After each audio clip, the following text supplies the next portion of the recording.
लाडकी बहीण योजनेची ई-केवायसी केली आणि आमचे पैसेच बंद झाले.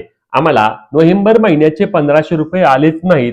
आमची ई-केवायसी खरंच चुकली होती का हो? आणि ई-केवायसी न केल्यामुळेच आमचे पैसे आले नाहीत का? असे प्रश्न लाडक्या बहिणी विचारत आहेत. तर चला त्याबाबतची माहिती आपण व्हिडिओमध्ये पाहूया. सर्वात महत्त्वाचा पहिला मुद्दा म्हणजे लाडक्या बहिणींनो, परत एकदा सांगतो मी तुम्हाला, ई-केवायसी नोव्हेंबर महिन्यासाठी आवश्यक नाही, नाही, नाही. स्वतः मी याबाबतची खात्री केली आहे की अनेक लाडक्या बहिणी आहेत, अनेक महिला आहेत की ज्यांनी लाडकी बहीण योजनेची ई-केवायसी केली नाही, तरी देखील त्यांना नोव्हेंबर महिन्याचे पैसे जमा झाले आहेत. नोव्हेंबर महिन्याचा हप्ता अजूनही राज्यातील अनेक लाडक्या बहिणींना आला नाही.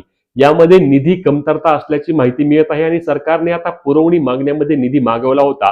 तो निधी सरकारला मिळाला आहे आणि त्यामुळेच लाडक्या बहिणींच्या बँक खात्यावरती नोव्हेंबर महिन्याचे प्रलंबित लाभ हा लवकरच जमा केला जाईल आणि त्यानंतर डिसेंबर जानेवारीचे पैसे देखील दिले जातील.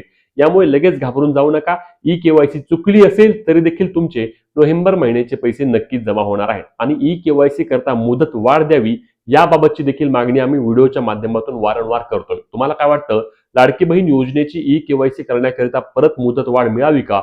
नक्की कमेंट करून सांगा. ही महत्त्वाची व्हिडिओ शेअर करायला आणि अपडेटसाठी पेजला फॉलो आणि चॅनलला सबस्क्राईब करायला विसरू नका. जय महाराष्ट्र.